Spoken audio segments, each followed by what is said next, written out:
जय श्री कृष्ण सभी को। कल हमने शुरू किया था पुरुषोत्तम मास महात्म्य की कथा, तो कल उसका पहला अध्याय पढ़ा। आज हम सुनेंगे पुरुषोत्तम मास महात्म्य का दूसरा अध्याय। तो चलिए शुरू करते हैं। सूत जी कहने लगे, हे ऋषु, श्री सुखदेव जी को राजा परीक्षित को श्रीमद् भागवत कथा सुनाते हुए देखकर आया हूँ। ऋषि कहने लगे, हे सूत जी, जो कुछ आपने वेद व्यास जी के मुख से सुना हो वही कथा सुनाइए। तो सूत जी बोले, हे ऋषु, जैसा मुझ में ज्ञान है और मैंने व्यास जी के मुख से सुना है वह मैं तुमसे कहता हूँ। एक समय नारद जी विचरते हुए भगवान नारायण के निवास स्थान में पहुँचे। वहाँ पर भगवान के चरणों से अलकनंदा नदी बह रही थी।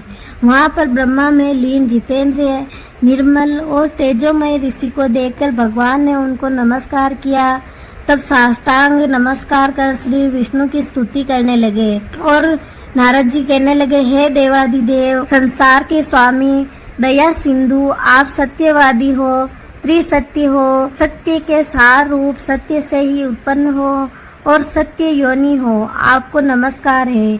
हे भगवान, सब प्राणियों के हृदय विषयों में आसक्त है।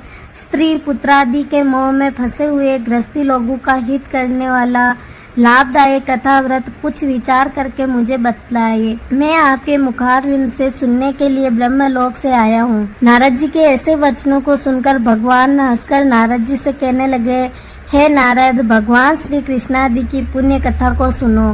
हे तात, जगत के विधाता और उसको एक पल मात्र में नाश करने वाले उनके कर्मों को कहने वाला पृथ्वी पर कौन समर्थ है।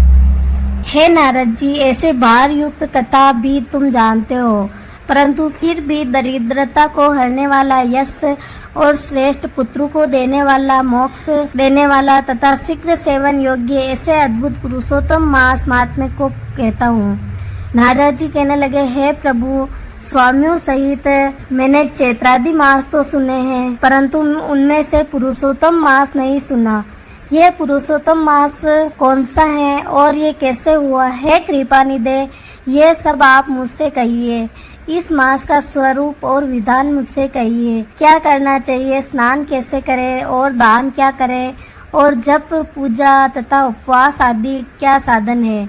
इसके अतिरिक्त तो और भी कोई सार हो, यह सब मुझे बतलाइए। सूत जी कहने लगे, हे ऋषियों, नारद जी के ऐसे जनहितकारक वचनों को सुनकर भगवान चंद्रमा के समान शीतल और शांति देने वाले वचन बोले। जय श्री कृष्ण। तो ये था आज का पुरुषोत्तम मास कथा का दूसरा अध्याय। कल हम सुनेंगे तीसरा अध्याय। वीडियो पसंद आए तो लाइक करना, सब्सक्राइब करना और कमेंट में जय श्री कृष्ण जरूर लिखना। पुरुषोत्तम मास की जय हो।